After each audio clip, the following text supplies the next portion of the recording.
Welcome to Founders Future, a podcast powered by Closers.io, where we dive into the journeys of innovative entrepreneurs and explore the road ahead for them and their companies.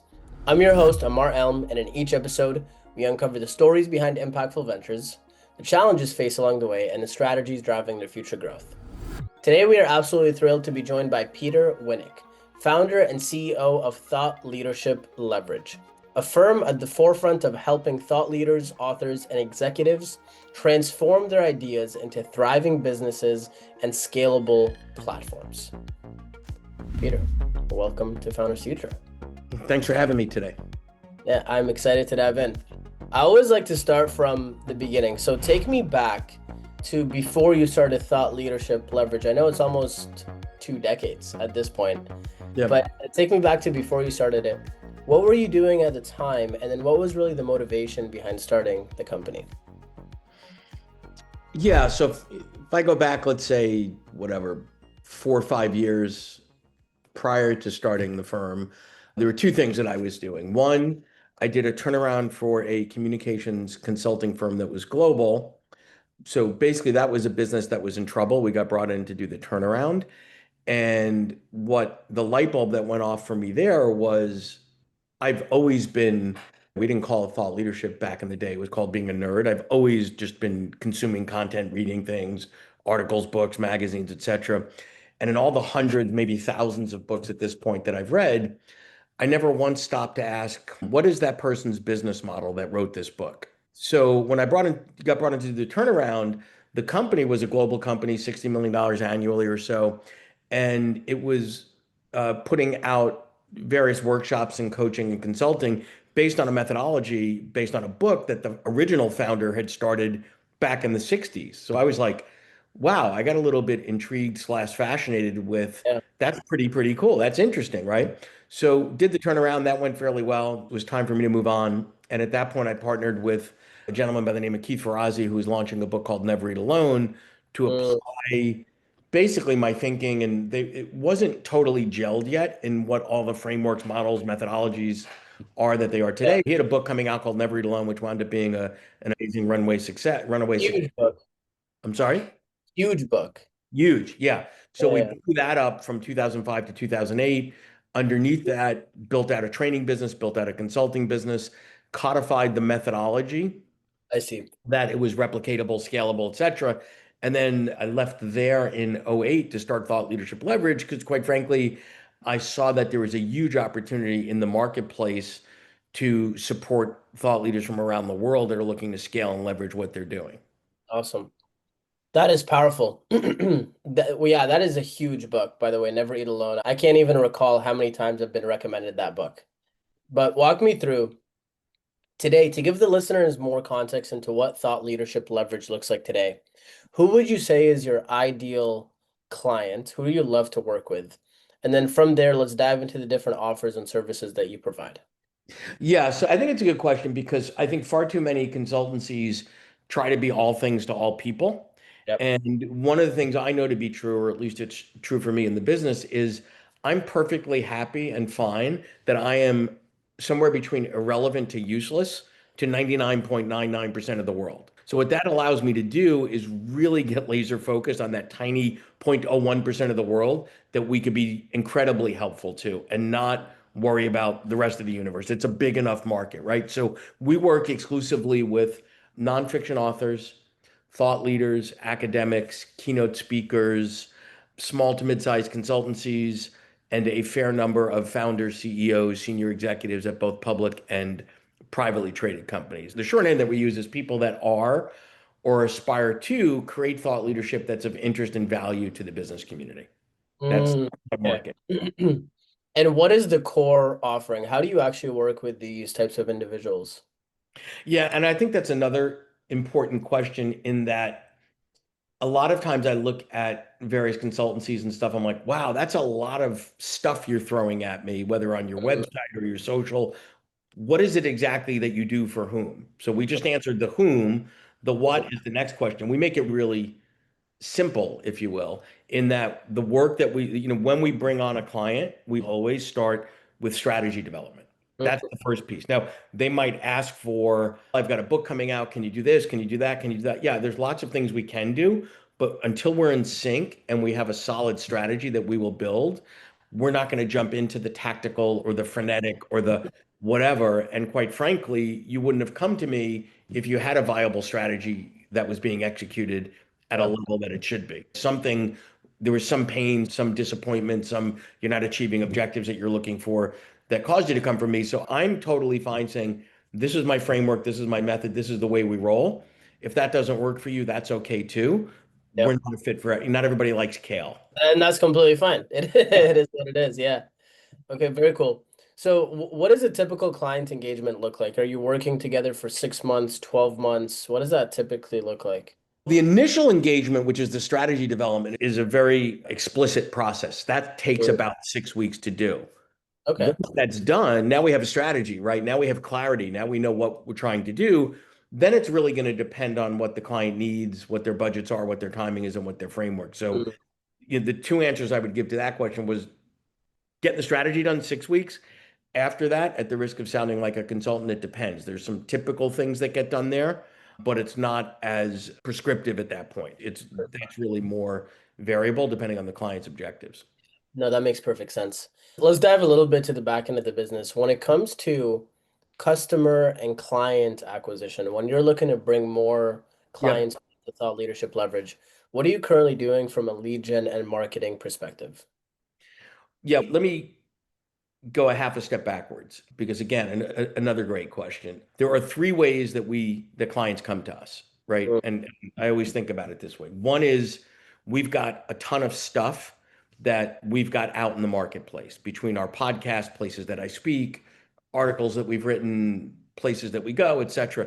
So that results in the inbound, right? Now the inbound is great. It is not as predictable as some of the other pieces, right? It's hard to say that someone that's been a subscriber to our newsletter in 4 years all of a sudden is going to wake up one day, send us an email and say, hey, I'd love to work with you. That happens all the time, right? So we're putting enough out there to give people the agency to go, you know what? Yep, now's probably a good time for me to have a conversation. I've been following their stuff. I get how they think. I see what they do. So they're warm when they choose to reach out to us because in consulting, you always have the supply, right? You're always ready to work with the client for most of us. You're not always sure when the demand is because that's dependent on the variables that are on the client side that aren't necessarily obvious, right? Yeah. So that's our inbound.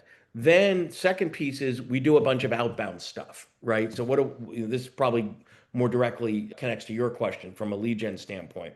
What does that mean? We know that people leave what I would call breadcrumbs out there. And we know, or we try to know, and we try to continually sharpen our tools there. If somebody identifies, for example, on LinkedIn as a co-founder of a small consultancy or a keynote speaker, or they're announcing that they've got a book coming out next year. There's certain things, clues that they drop that we try to pick up on and then Mm. develop campaigns off of that. Hey, I saw that you have a book coming out next year. Congratulations.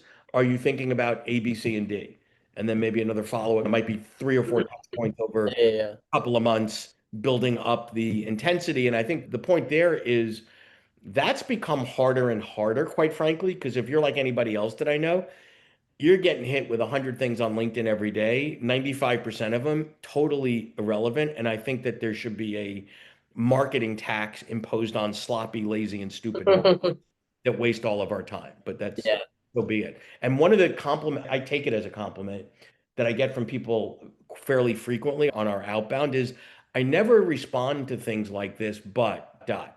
Something that you said really got me to think about something, or something that you said really resonated with me. Nobody's ever asked me that question, something like that. I take that as a great compliment, as Yeah, opposed to I respond to all this stuff all the time because I'm lonely and have no one to talk to. yeah, no. Yeah, I like that. Thank you for breaking that down because it sounds Oh, like and then the third, and then the third is referrals. So of course. we Yeah, spend a lot of time and energy and effort building out referral networks, former clients, other folks serving similar people. That's an important piece of the business. awesome. Yeah, so it sounds like with the inbound, you're casting a very wide net with the content that you're putting out there, which allows people to want to naturally gravitate towards you. With the outbound, it's actually interesting that you said that you get those types of messages because those are the best types of messages where I never respond to these. I get 10 of these a day, but I wanted to respond to Yeah. you. What I found to work the best, because we've worked with over 3,000 different consultants, agency owners, et cetera, helping them with their marketing and building out their sales team specifically. Yeah. And two big things. One is a lot of people don't really have an offer where they are driving a specific outcome. So when the way Yeah. they communicate is more nuts and bolts, as opposed to this is the outcome that I'm going to be driving for your business. For example, like for the best analogy that I heard for this is they're selling the TSA, they're selling the going to the airport, packing all your luggage. They're not selling you chilling on the beach in Hawaii and relaxing with your family. You know what I mean? Yeah, There's and I call that the plumbing problem, right? So a lot of folks lead with their process, their frameworks, their methodology, et cetera. And yeah, I think about it in terms of there are some people that care about that. They actually read the instruction manual. They want to know how yeah, stuff works. They whatever.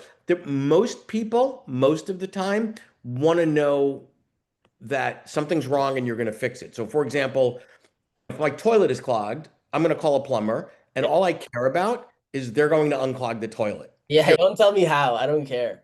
Yeah. Now, some people might know, did you use a snake? What was the problem? How did you do? Don't care. As long as the Yeah, price is reasonable, it was broken when they got there, they left in a reasonable amount of time and it's fixed, I'm a happy camper. yeah, And I think that's just a personal preference because I find sometimes when people are what I would call overly curious about the framework, the methodologies, et cetera, it might not be a good sign that they're actually focused on, but the point of all this is to yeah. fix a problem that you have and to leave you better than when I found you. 100%. Yeah, especially in the DMs. Like it's all about what's in it for me in terms of the prospects. The prospect is thinking that what's in it for me, Yeah. what's in it for me, not what's in it for you. Walk me through your sales process. So, what are the different steps that a lead goes through for them to actually become a client? Yeah, so it's a little bit different from the three buckets. So when it comes from a referral, much higher probability of close. Inbound is pretty good. Outbound, it really takes time. But the process is really straightforward in that we're a high ticket consultancy. We're not a click a button, put this in your shopping cart and spend $99. That's not us. So the issue, I believe, with consulting is really two pieces. There's the logical and rational. So people will say things that are logical and rational. Oh, I can't afford that. But really, most of the time, they're pulling the trigger or not based on an emotional, which Mm, means you resonated with them emotionally or you haven't. Now, the financial has to play. So our process is fairly straightforward.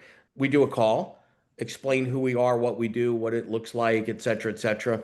Depending on where the intro came from, there might be a little, oh, so and so introduced us. I've worked with 10 other people that we've worked on, whatever, some contextualization. After that call, there's a typical follow-up that I'll ask permission. Hey, I'm going to send you after this because I'm a fast-talking New Yorker, a recap of what we talked about in the process and the methodology and some testimonials and the things that if I were you, I'd want to be looking at if we're considering hire someone like me, is how I frame it. And I'll put my calendar link in there so that once you process this, my suggestion is let's get on a call next week, answer any questions you have, see if it's a fit, see what your timing is, et cetera. So that's and then as need be, there's follow up and all that other stuff. One of the things that drives me a little bonkers today, and I don't know if it's a generational thing or whatever, is ghosting on the prospect's behalf. So I just think that's a terrible. If I've spent time with you, you have no obligation to me. But if you've said, "Hey, I'm interested, send me the paperwork or a proposal or this," and then we agree we're gonna have a follow-up call, and then you just go silent, that's just really poor manners. When I go out of my way to tell people that we had a conversation, like you have a conversation, I don't owe anybody anything, but if it leads to possible interest and I'm not interested, I'll say, hey, listen, I have no interest in what you're doing, or yes, it's not the time. Whatever it is, I don't have to be a jerk about it, but I want to be straight and direct because I would appreciate and do appreciate getting for that. Hey, sure. I can't afford it. I don't think you're competent. I went a different, whatever the it is, Yeah, and just be yeah, polite, like whatever. for sure. I respect a hard no way Yeah. more than just ghosting. That's just disrespectful. Walk me through your vision. So if you were to think of the next 12 months and really where you want to take thought leadership leverage, what's the revenue targets? What are the performance targets? What are you really aiming towards? Yeah. So There's two sides to our business, really. There's what we've been mostly talking about, which I would call the front end, right? So we're a consulting firm, fee for service, et cetera, et cetera. There's another piece to our business where, with a subset of our clients over the long term, we operate as the sales, marketing, business development arm of our clients, and we're going to market. So Yeah. most of the revenue generated there is variable based on there's a lot of ways that we do it, whether ownership or commission or whatever. So I don't only look at the gross revenue number because I think that's a mistake. It's the mix, right? So I love what I do and I'm good at what I do. However, consulting's not an easy thing, right? There's highs, there's lows, there's that back end piece is really important to me. A, because we preach it to our clients, and B, I like to know at the beginning of a year, a month, a quarter, okay, how much revenue do we know is coming in? Because most coaches and consultants, all they know are the handful of clients that are working on now, and there's a feast or famine. The worst part of feast or famine in consulting is, oh, when I'm really busy, I don't do that marketing stuff because I don't have the time. And then things dry up and I come up for air and it takes me longer than it should because I've been neglecting that. You need to have marketing and sales operating regardless of how busy you are or you aren't, right? Yeah, 100%. So when you say you're looking at the mix, does that mean you're looking to increase the back end revenue? Yeah. Yeah. What We do you, always increase the front end. That's not particularly difficult, but really moving into more licensing deals with our clients and things of that nature that don't require me or members of the team to be in the room or in the Zoom in order for ideas and thus dollars to be exchanged. That's a practice. That's not a business. And I think far too many consultants and coaches have a practice which is basically a function of time for money. There's a time and place for that, but it's not. I wouldn't say it's not sustainable. It is for some. It's not the most viable way to operate over the long. yeah. What advice would you have to new consultants that want to avoid that feast or famine cycle? Yeah, I think there's one is always be marketing, right? Like, don't look at marketing as, oh, when I'm not busy, I will market. That's just Yeah. silly. It needs to be a Yeah. core competency of the organization. That would be the first piece. What else would I say? I would say even before that, know your niche and know your market. Yeah. Know it really well. The world doesn't need a 26-year-old life coach. Like you don't have enough life to be coaching at 26, right? I would just Yeah. honestly ask myself, why would anyone pay you for what you're offering? I feel targeted right now. Yeah, what's so special about you? And I don't mean that in an obnoxious way, but far too many Yeah. consultants it's what I'm doing in between gigs or whatever. The world doesn't Yeah. need a small business general advisory consultant. There's thousands of those, and Yeah. most of them aren't that special. And therefore, it's a race to the bottom on the pricing side. We're a premium product. We're a premium offering. Like I'm not smart enough to know how to make money from or with people that have no money or aren't serious about their business. And quite frankly, I'm not really that interested in figuring that out. It's not that interesting to me. Yeah. I like that. What is the best way for people to reach out to you to work with you? Yeah, you could send me an email, Peter at thoughtleadershipleverage.com. You can go to the site, all the typical socials were fairly easy to find. Perfect. Any final words before we wrap up? And my only final piece would be you got to have the right combination of the skills. Are you qualified to do what you say you're doing? And the intense focus on who you can do that for better than anyone or as good Mm. as the best out there. Don't aspire to just, oh, I'm going to make a living and be a mediocre consultant. You'll get Yeah. crushed. Like you got to be really good at Yeah. what you do. And you've got to have the goods to back it up, right? To say, hey, clients that I work with, here's the before and here's the after. And that sells better than anything. Awesome. Peter, thank you so much for your time today. Oh, my pleasure. Thank you. So that wraps up another inspiring episode of Founders Future. To our listeners, if you enjoyed this episode, make sure to reach out to Peter at thoughtleadershipleverage.com. You can also just go to the website, thoughtleadershipleverage.com. And if you are a business owner, specifically a coach, consultant, or an agency owner, and you're really looking to scale your business and you want to enhance your sales and marketing efforts, visit closers.io to hop on a call with our team and discover how we went from 0 to $30 million in 26 months. and how you can use similar principles. Until then, keep on climbing.